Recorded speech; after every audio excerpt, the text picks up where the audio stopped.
परशुराम ने कहा, हे महाप्राज्ञ तात, अब आप मेरी विज्ञप्ति का श्रवण कीजिए। आपने जो शाम बतलाया है वह महान आत्मा वाले साधु पुरुषों का है।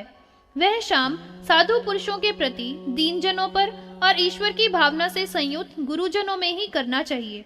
जो दुष्ट जन हैं, उनमें किया हुआ शाम कभी भी सुख देने वाला नहीं हुआ करता है। इसी कारण से इस दुष्ट कार्तवीर्य का वध तो मेरे द्वारा करने के ही योग्य है।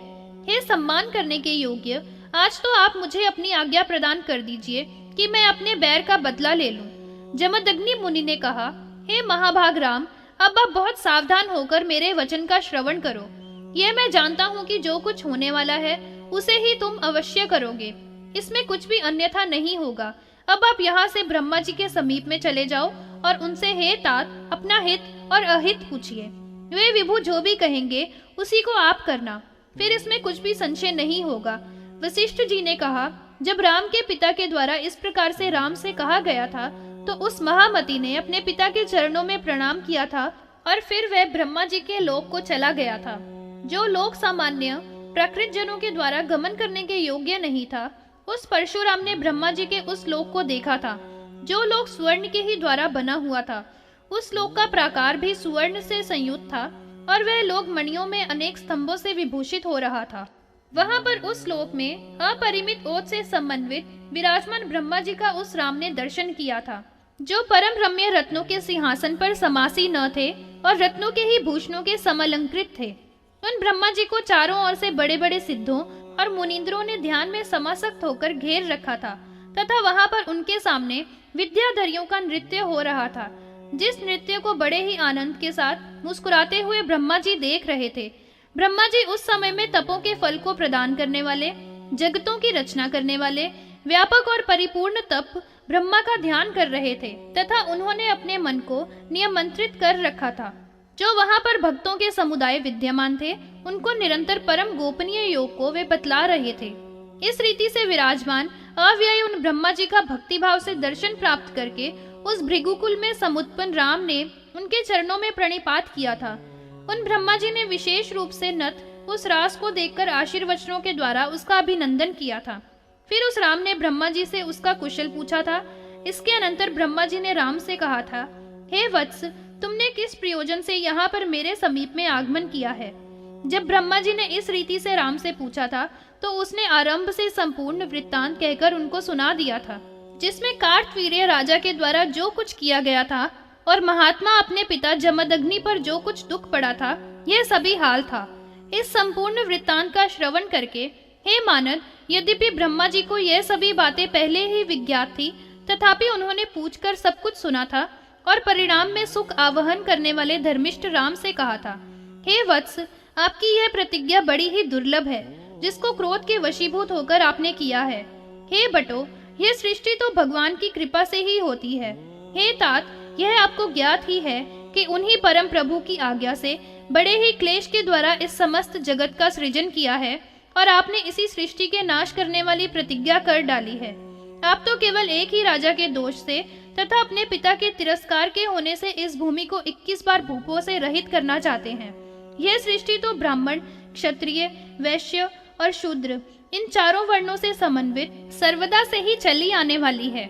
इसका आविर्भाव और तिरोभाव तो बार बार भगवान हरि से ही हुआ करता है। आपकी जो प्रतिज्ञा है वह भी अव्यर्थ होने वाली ही है और प्राक्तन अथवा आयास से आपके कार्य की सिद्धि होने के योग्य होती है। अब मेरा मत यही है कि शिवलोक में गमन कीजिए और अपनी की हुई प्रतिज्ञा के विषय में भगवान शिव की आज्ञा को प्राप्त कीजिए। कारण यह है कि इस भूमंडल में बहुत से भूप भगवान शिव के सेवक हैं। बिना महेश्वर की आज्ञा प्राप्त किए हुए किसकी सामर्थ्य है कि उन सब भूपों का हनन कर सके। ये सब शिव के भक्त राजा लोग अपने अंगों में कवच धारण करने वाले हैं तथा दुरासदत को भी ये सब धारण किया करते हैं। यत्न के साथ उपाय करिए। जब का बीज शुभ का आवाहन करने वाला है। जब उपाय का आरंभ कर दिया जाता है तो उसके कर देने पर सभी उपक्रम सिद्ध हो जाया करते हैं। अपने गुरुदेव हर से हे वत्स, श्री कृष्ण का मंत्र और वज्र का ग्रहण करो। उससे दुर्लंघ्य वैष्णव तेज और शिव की शक्ति हो जाएगी, जो कि विजय करेगी। भगवान शिव के पास एक त्रैलोक्य के विजय करने वाला इसी नाम का परम दुर्लभ कवच विद्यमान है। यह कवच अतीव अद्भुत है। जिस किसी भी प्रकार से भगवान शंकर को प्रसन्न करके उनसे इसके प्राप्त करने की प्रार्थना करो और इस दुर्लभ वस्तु की प्राप्ति उनसे करो। आपके गणों से वे भगवान शिव प्रसन्न हैं और वे बहुत ही दयालु तथा दीनों पर प्यार करने वाले हैं। वे तुमको अपना दिव्य पाशुपत अस्त्र भी अवश्य ही प्रदान कर देंगे, इसमें कुछ भी संशय नहीं है। परशुराम का शिवाराधन। श्री वशिष्ठ जी ने कहा, वह राम ब्रह्मा जी के इस वचन को सुनकर फिर ब्रह्मा जी के चरणों में प्रणाम करके अत्यंत ही प्रसन्न चित्त वाला होता हुआ वहां से शिव के लोक को चला। वह शिव का लोक वहां से 1,00,000 योजन ऊपर की ओर था और वह इस ब्रह्मा जी के लोक से भी अधिक विलक्षण था। उसका वर्णन वचनों के द्वारा तो हो ही नहीं सकता है। ऐसा ही वह अनिर्वचनीय और पर से भी पर था तथा योगी जनों के ही द्वारा गमन करने के योग्य था। जिस शिवलोक से वैकुंठ तो दक्षिण दिशा में है और गौरी लोक बाईं ओर है तथा जिनके नीचे की ओर ध्रुव लोक है, वह शिवलोक सभी लोकों से पर है। तपश्चर्या और बल विक्रम के वीर्य की गति वाले उस राम ने उस शिवलोक का दर्शन कर लिया था। वह अनेक प्रकार के कौतुकों से युक्त था तथा उसकी समानता रखने वाला अन्य कोई भी उपमान ही नहीं था। वह ऐसा लोक था जहाँ पर केवल महान योगींद्र सिद्ध और परम शुभ पाशुपत ही निवास किया करते हैं, जो करोड़ों कल्पों तक तपस्या करने के महान पुनीत पुण्य वाले, परम शांतशील स्वभाव वाले और मत्सरता से रहित जन थे। वे ही उस लोक के निवास करने वाले थे। वह लोक पारिजात मुख वाले वृक्षों से तथा कामधेनुओं से परम सुशोभित था, जिन सबका योगिरा आधिराज भगवान शंकर ने अपने ही योग बल से स्वेच्छा पूर्वक सृजन किया था। समस्त कामनाओं को पूर्ण करने वाली धेनु कामधेनु कही जाती है तथा मन की इच्छाओं को पूरा करने वाला वृक्ष कल्प वृक्ष होता है। उन्हीं का एक भेद पारिजात देव वृक्ष है। इस लोक की रचना ऐसी ही परम अद्भुत थी कि विश्व के शिल्पियों के परम गुरु विश्वकर्मा ने भी कभी स्वप्न में भी नहीं देखी थी। फिर उसके भी द्वारा स्वयं ऐसी ही रचना करना तो बहुत ही दूर की बात है। उस लोक में परम दिव्य सैकड़ों ही सरोवर थे, जिनके घाट और सीढ़ियां तथा संपूर्ण प्राकार मंडल पद्मराग नाम वाली मणियों के द्वारा भी निर्मित था। इन सब सरोवरों से वह लोक परमाधिक शोभा से समन्वित था। वह लोक मणियों के द्वारा निर्मित अनेक वेदियों से बहुत ही अधिक सुरम्य एवं शोभित था। इसके चारों ओर सुवर्ण का प्राकार बना हुआ था। यह लोक बहुत ही ऊंचा था, जो कि अंतरिक्ष का स्पर्श कर रहा था तथा वह इतना अधिक स्वच्छ एवं शुभ्र था कि क्षीर के ही समान दिखाई दे रहा था। इस लोक में 4 परम विशाल द्वार बने हुए थे, जिनका निर्माण मणियों की वेदियों से किया गया था। इसमें ऊपर चढ़ने के लिए रत्नों के द्वारा विनिर्मित सोपानों की श्रेणियां थी और इसमें जो स्तंभ तथा कपाट बने हुए थे, वे भी सब रत्नों के थे। इस लोक में जो भी रचना की थी, वह अनेक प्रकार की चित्र विचित्र थी तथा परम मनोहर थी, जिससे यह लोक परम शोभित हो रहा था। उस लोक के मध्य में सिद्धों के द्वारा उपशोभित एक सुरम्य भवन बना हुआ था। उस धर्मात्मा राम ने वहां पर पहुंचकर उसकी एक विचित्र स्थल के ही समान देखा था। वहां पर उस राम ने देखा था कि अतीव भयंकर 2 द्वारपाल स्थित थे, जिनके महान कराल मुख और दांत थे तथा बहुत ही विकृत लाल नेत्र थे। वे द्वारपाल ऐसे प्रतीत हो रहे थे मानो वे दग्ध पर्वत हों। वे महान बल और विक्रम से समन्वित थे। उनके शरीरों में विभूति लगी हुई थी, जिससे उनका अंग विभूषित था और वे व्याघ्र के चर्मों के वस्त्र धारण किए हुए थे। वे दोनों द्वारपाल त्रिशूल और पट्टिश धारण करने वाले थे तथा ब्रह्म तेज से जाज्वल्यमान हो रहे थे। उनको देखकर राम अपने मन में भय से भीत हो गया था। बहुत ही विनीत होकर उनसे कुछ बोला था। राम ने कहा, ईश, आप दोनों की सेवा में मेरा प्रणाम स्वीकृत होवे। मैं इस समय में भगवान शंकर के दर्शन प्राप्त करने के लिए ही यहाँ पर समागत हुआ हूँ। अब भगवान ईश्वर की आज्ञा प्राप्त करके मुझे दर्शन करने के लिए आदेश प्रदान करने को आप योग्य होते हैं। उन ईश्वर के दोनों अनुचरों ने राम के वचनों का श्रवण करके और फिर शिव की आज्ञा को प्राप्त करके राम को अंदर प्रवेश करने के लिए उन्होंने आज्ञा दे दी थी। उस राम ने भी उनकी आज्ञा प्राप्त करके बड़े ही हर्ष के साथ उस अंतःपुर में प्रवेश किया था। वहां पर उसने एक सभा का स्थल देखा था, जो इस द्विज ने सिद्धों के समुदाय से समाकीर्ण देखा था और जिसमें अनेक प्रकार की बड़ी ही सुंदर सुगंध भरी हुई थी तथा वह बहुत ही सुरम्य था। इस सभा स्थल का अवलोकन करके बड़ा ही विस्मय हो गया था।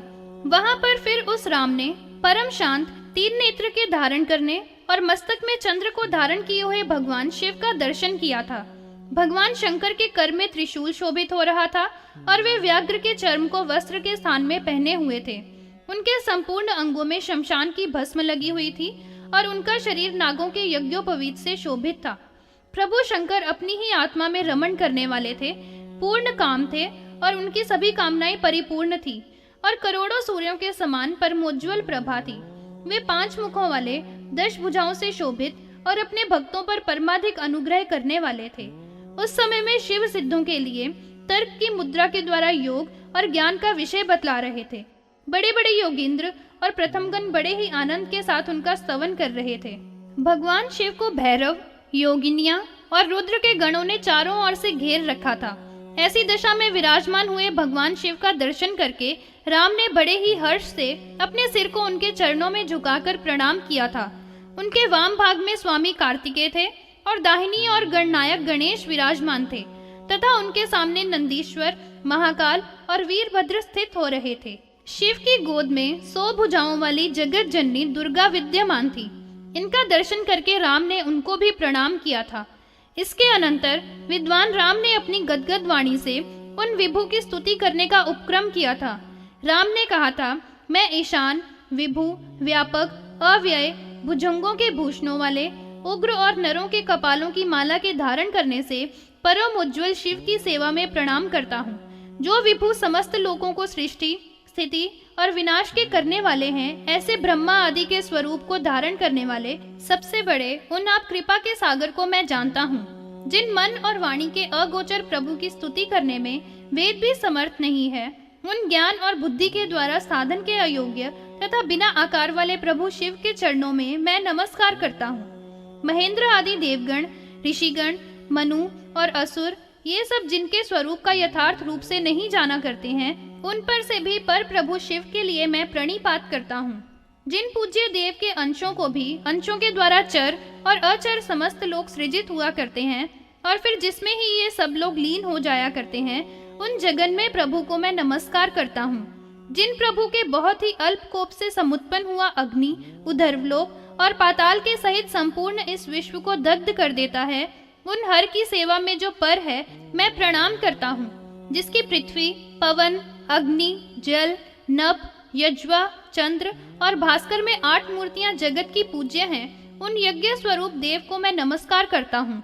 जो काल के स्वरूप वाले, इस संपूर्ण जगत के आदि करने वाले अर्थात सृष्टा हैं, इसका पालन करने वाले हैं और अपना यह जगन्मय रूप धारण किया करते हैं। फिर रुद्र का स्वरूप धारण करके अंत में इस सब का संहार करने वाले हैं। उन काल के रूप वाले भगवान शंकर की मैं शरणागति में प्राप्त होता हूँ। वे भार्गव राम इस रीति से इतना ही स्तवन करके बड़े ही आनंद से उन शिव के चरणों के समीप परमाधिक आतुर होकर गिर पड़ा था। तब कृपा के सागर भगवान शंकर ने अपने बाएं कर कमल से लीला से ही उसको उठाकर उसके मस्तक पर अपना कर रख दिया था। उनके आशीर्वचनों के द्वारा उसका अभिनंदन करके बड़े ही आदर के साथ अपने प्रिय आत्मज गणेश के आगे उसको बिठा दिया था। फिर अपनी वामा उमा का अभिवीक्षण करके समस्त कामनाओं के पूर्ण करने वाले शिव ने कृपार्द्र दृष्टि से उससे कहा था। शिव ने कहा, हे वटो, आप ये बताइए कि आप कौन हैं और किसके वंश में आपने जन्म ग्रहण किया है और आप किस कार्य के कराने का उद्देश्य लेकर यहाँ पर समागत हुए हैं। ये सभी कुछ सूचित कीजिए। मैं आपकी इस प्रकार की भक्ति की भावना से आपके ऊपर परम प्रसन्न हो गया हूँ तथा जो भी कुछ आपके मन का अभिप्सित है उस सबको मैं आपके लिए दे दूंगा।